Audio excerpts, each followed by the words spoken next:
Hey, welcome to the And Now What community, where we embrace and celebrate our season changes.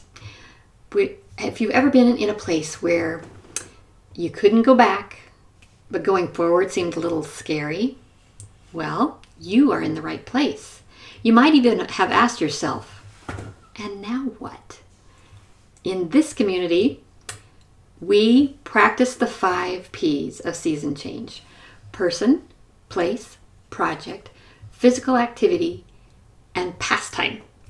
Got them all in there, but all in a different order today. Today we are talking about transitioning friendships, mending friendships, ending friendships, dealing with anger, all the rough parts. And I have something prepared here today, but if you have a specific question, go ahead and put it in the comments, because I would rather answer your questions than give you a bunch of information that you don't really need. Okay, so I'm going to go ahead and start. In the blog this week that came out on Monday, we talked about how to handle hurts when a friendship sort of evolves into something that's not feeding you anymore. And in the evolution process, we start our friendships with we learned last week with Shasta Nelson's triangle of vulnerability, positivity, and it says commitment here, but it's consistency. And we assume the best about each other at the beginning of friendships. We choose to spend time together, and we choose to grow together. And then something happens. Or maybe a pattern of negative things happen. And those interactions cause us to have this knee-jerk reaction. I don't need this. But I'm telling you today that you do. You need this. Every relationship evolves through transitions and tangles. When a friend is always late, you cut her some slack or you don't. You give her some heck when she gets there, or however it is that you handle it. When you or your friend's needs surpass what one of you is able to give the other. When one of you has an increased time commitment in another place and there just isn't time to spend together consistently anymore. Or maybe it's moving to a different stage in life, to a different location, and life together has become secondary to all the other demands of life. Your friend participates in things that you can't do. I recently made a new friend who is a professional runner. I will not be spending time with her while she runs, and she runs for hours a day. So those kinds of things prevent us from being friends consistently. And you and your friend may have differing values. And we see this a lot at election seasons. When your values are different, or where you see things that may be the same value, but you want those ideals met differently. And those are always messy. So anger crops up from time to time. So how do we evolve in our friendships through anger? Well, one way is through forgiveness. The Bible has a verse in it that says, whenever you start praying, if you have anything against anyone, and they mean like anything against anyone, forgive him, or in our case, her, because we're mostly talking about female friendships, so that your Father in heaven will forgive you for your wrongdoing. And when I put all of that together, it sounds to me like it takes 2 to make a problem. And so maybe you need forgiveness as well as giving forgiveness. And maybe our expectations get too high. Or maybe your friend is dealing with more stress than normal and she just didn't have time for you, didn't have patience with you or empathy with you.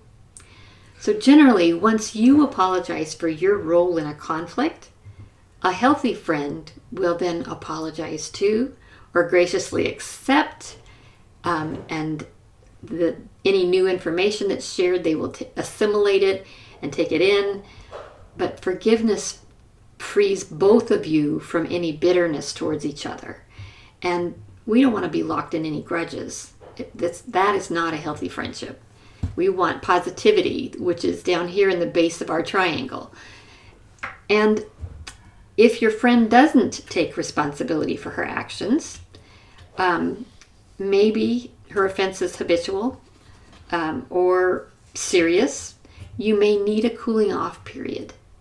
This is how our friendships transition. I'm going to take this slide down, and I'm going to put up Shasta's circle of friendships. Right over my face. How about down here?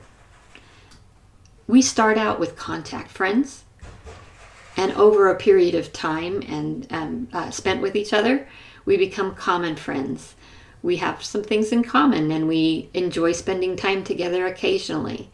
And then we skip this confirmed friends and we go over to community friends. That's where we're doing projects together and we're spending more time together. And then we become committed friends when we just can't be separated. And in this committed friends circle, there's a lot of times people move directly to that committed friends circle. And then what happens? Sometimes you'll believe that you're committed friends, and when somebody treats you like a common friend or a community friend, your feelings get hurt. This is one of the biggest issues of dealing with friendship rifts, is somebody thinks that your friendship is at a different level than you do. I want to give an example of that. I am a mentor for MOPS, and I get together with other mentors frequently.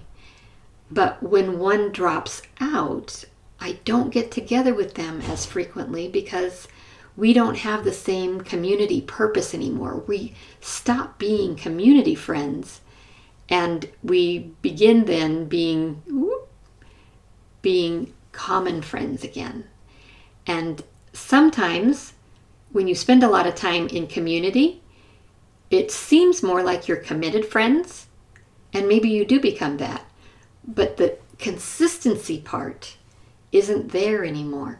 So somewhere that friend goes down the circles or back through the circles, and you continue with your community friends. It doesn't mean you're not friends anymore. It just means that your friendship doesn't have the consistency anymore. And when you're in a cooling off period, like the circles going back and forth in the circles, you insulate yourself by staying busy, and maybe with other friends, but especially with activities. And you guard your heart till you feel comfortable with reconciliation. My friend Shasta Nelson has a whole chapter in her book, Friendships Don't Just Happen, about mending friendships. And she suggests the following 5 principles. I got 5 P's, she's got 5 principles. Choose the awkwardness of a conversation over the risk of losing each other. Remember, when you have a friend in a higher circle or in a higher place on the triangle, it means you've spent hours and hours developing that friendship. So a common friend might be up to 50 hours. But by the time you get to community friends and committed friends, it's 200 hours. That's a very big commitment to just walk away from. Never wait till the last straw, because annoyances very seldom get easier over time. If somebody continues to show up late or doesn't show up at all and doesn't send you a text to let you know that she has to cancel at the last minute, those annoyances add up.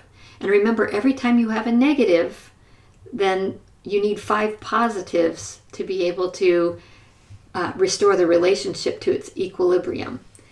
So the other thing is just like what my scripture was. Pray before you approach your friend. And before you approach your friend, this is number 4, ask yourself questions to brainstorm what you want, the how and the why, before you approach your friend. And then come from a place of gentle strength. Communicate how valuable your friendship is to you. And always keep in mind the goal is, let's see, it's our tiny triangle, for more positivity, more vulnerability, and more consistency. Our goal is not to be right. It is not to be judgmental. It's not to be perfect. I think many of us make an error when we go in and we think we are right and they are wrong. There are always reasons for disagreements. We need to hear everyone out. When the evolution of your friendship means that the friendship is no longer healthy for you and you have to end it, that person can still be your friend, just maybe they go back down to the contact friend where you see them from time to time, but you don't spend a lot of time with them. She's still a good person, so are you, but the friendship has become unsafe or unsatisfying in some way for one or both of you. You experience one of those and now what moments when you can't go back to the way things were, and going forward is a little scary. I read an article in Psychology Today by Peg O'Connor, PhD, and she offers up the advice of Cicero, who was a philosopher before Jesus was born, and his words still resonate today.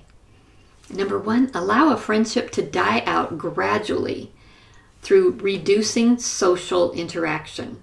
Kind of like safe social distancing for friendships. And he described it back then like an unraveling of a friendship rather than ripping it at the seams. I love that. I love that visual image.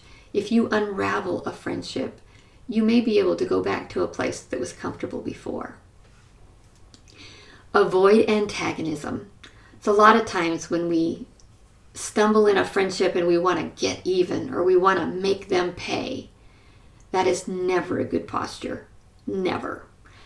And so I want to say, protect your own character from acting out in ways that are harmful to you or to the friend. Specifically, number 3, do not enlist the friendships of others to back you. What if the friend that you're trying to unravel the friendship with did that to you and all of your friends sided with her without hearing your story? So as hard as it is to keep our mouths quiet, we need to have one person we can talk to about it, somebody you really trust, maybe even outside the circle, who will be there for you and your heart, but not take sides. I hope this information has helped you figure out how to lean into a friendship that might be struggling so you can mend it, or it has helped you learn how to define something that needs to be ended in a safe and healthy way. 6 months ago, when shelter in place started, I scrambled around and I made sure to introduce the topic of projects as one of our 5 Ps, because I had an and now what moment where I knew in this pandemic we couldn't go back, and going forward was a little scary. So I introduced projects because we were all at home and we were all bored and we needed good stuff to do, productive stuff. So if anyone had told me that 6 months later we would still be looking for good stuff to do, you could have knocked me over with a feather. But here we are, and I'm having another one of those and now what moments.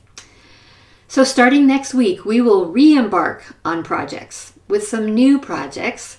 Remember last time we did a photograph project. I'm hoping to, the archives of our personal photos. So I'm hoping to give you the follow-up on that.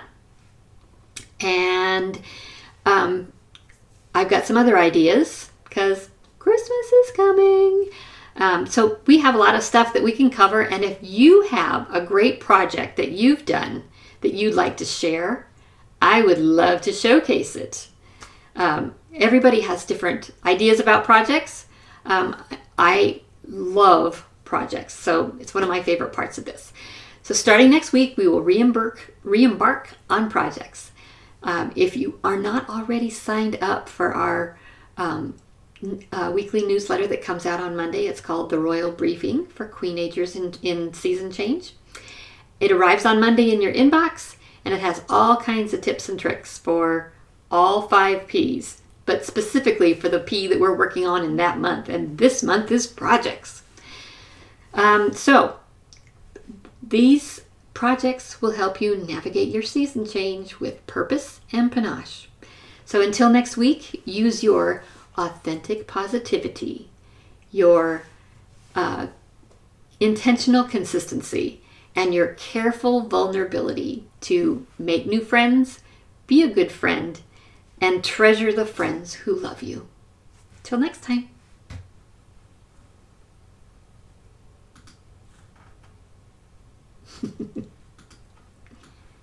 There we go.